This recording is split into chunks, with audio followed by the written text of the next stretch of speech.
Naam, karibu sana mwana michezo, tuzungumze yale ya kimichezo na burudani. Mimi niko hapa kwa ajili ya kukupasha na kukuhabarisha matukio mbalimbali yanayokuwa yakihusiana na michezo na burudani. Kubwa zaidi ni midahalo ambayo inayoendelea kwa kupitia mitandao ya kijamii. Mimi niko hapa kwa ajili ya kukupasha mengi yanayokuwa yakihusiana na michezo na burudani. Kuwa nami kuanzia mwanzo mpaka pale tamati nitakapokuwa nikihitimisha mahojiano yangu haya ndani ya studio zetu za hapa ndani ya Chapesa Media. Niko hapa na Munir, lakini pia vile vile niko na Kisinda. Tunakwenda kuzungumza yale ya kimichezo na burudani. Bwana, mdahalo mkubwa kweli kweli ambao unaoendelea kwa hivi sasa ni kuhusiana na Clement Mzize. Huenda ziko taarifa zinasemekana ya kwamba mchezaji huyo akatolewa kunako klabu ya soka ya Singida Black Stars. Je, nini haswa ambacho kimemfelisha Clement Mzize ndani ya klabu ya soka ya Young Africans? Kuwa nami kuanzia mwanzo mpaka pale tamati nitakapokuwa nikihitimisha mdahalo wangu huu ndani ya studio zetu na rubaa za kimichezo na burudani. Nikianzia kwa mwenezi hapa, tunaanzia hapa kwa ndugu yangu. Bwana, kwanza heri, lakini ukubwa upo? Heri kabisa. Uzima upo lakini? Namshukuru Mungu. Familia iko poa ndugu yangu? Good kabisa. Bwana, tuanzie hapa bwana, hiki ambacho kinachozungumzwa na watu wengi kuhusiana na Clement Mzize. Huenda akatolewa kwa mkopo kuelekea kunako klabu ya soka ya Singida Black Stars. Kijana amefeli ama nini haswa? Majeruhi yamemkwamisha kwenye karia yake ya soka. Changamoto kubwa ambayo tunaiona hapo ni majeruhi. Kwa hiyo kwa klabu kama Yanga kwa sasa hivi inahitaji ni steka ambao atawapa nafasi kubwa sana kwenye ushindaji. Kwa hiyo kwa mfano kama Mzize kwa sasa hivi anaweza kwa majeruhi aliyokuwa nayo, wana Yanga kama Yanga inakosa kitu au huduma kutoka kwake.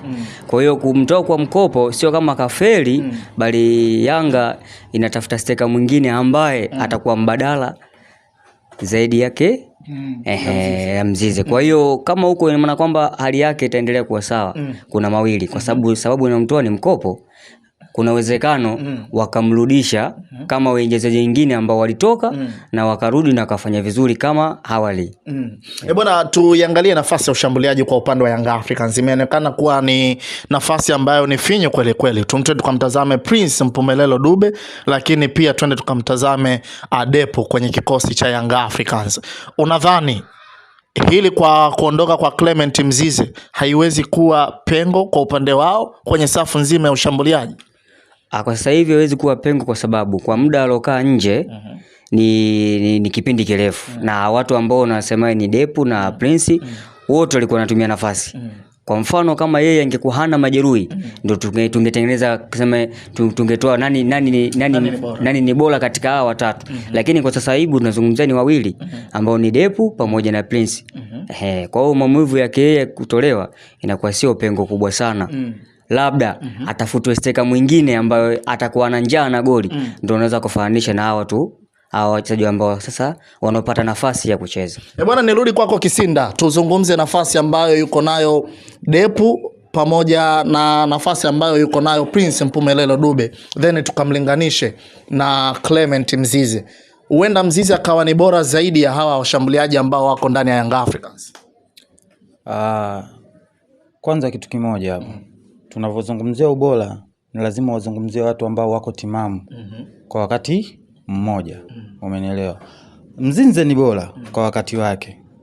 Umenielewa? Kabla ya majeraha sidhani kama kuna mwana Yanga yoyote anaweza akateteleka na uwezo wa wa Mzize. Na ndio maana hapa katikati Yanga ilipopata msukumano kidogo kwenye safu ya ushambuliaji, kila mmoja alikuwa anahitaji Mzize arudi kwenye nafasi yake, kwa sababu wanaamini kwamba Mzize ni bora na uwezo wake unajieleza. Mzize ni bora akiwa yuko fiti. Mzize ni bora na hakuna mtu ambaye anaweza kulipinga hilo, kwa sababu ni mchezaji ambaye anajituma na anaonyesha uwezo. Umenielewa? Na nafasi yoyote ambayo anapangwa kucheza anaonyesha kile ambacho alicho nacho. Huwezi kusema Mzize sio bora kwa wakati huo. Na ni kosa kubwa sana, au ni sio kitu sahihi kusema labda kwa wakati kwa sababu ya majeraha ukamsema Mzize sio bora na labda ana haki ya kutolewa kupelekwa sehemu nyingine. Unadhani pengine kati ya Prince Mpumelelo Dube, Depu pamoja na Clement Mzize, ukiwachukua wote, nani ni bora zaidi ya mwenzie? Kati ya Dube, Mzize na Depu. tuanze kumzungumzia mmoja mmoja. Yes. Dube kwa wakati wake kama unakumbuka yuko Azamu. Azamu ilikuwa timu moja ambayo iko kawaida, umenielewa? Ila Dube ndo alikuwa ni mchezaji ambaye anafunga sana. Na wengi waliamini kwamba utokaji wa Dube kutoka Azamu kwenda Yanga kwa sababu kutokana na watu waliomzunguka Dube anaweza kufunga magoli mengi sana. Ila imeenda tofauti. Nalo linatokea kwenye mchezo. Inatokea mchezaji kutoka sehemu moja kuja sehemu nyingine na akafeli kwa huo msimu. Umenielewa? Na tukija kwa Depu. Depu nashindwa kumzungumzia sana. Mbona hapa kama kidogo umeguna hivi?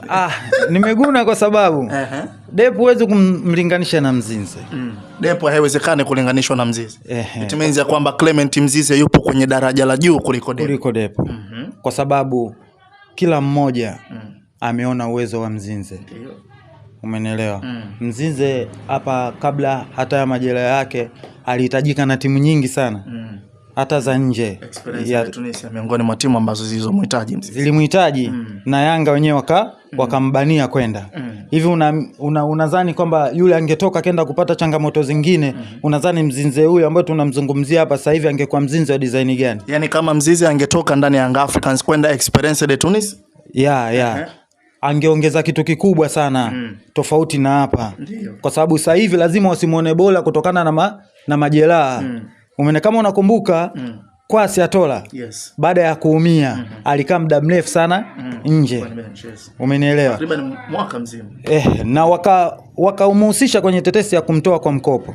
Umenielewa? Ila yeye kutokana na yeye ni mchezaji professional na na mikataba yake kagoma kutoka. Na wameweza kufanyaje? Kumvumilia kutokana na kila mmoja anaamini uwezo wake. Kwa nini asivumiliwe Mzinze? Kwa ni heri Mzize anavyoendelea kuvumiliwa ndani ya Young Africans.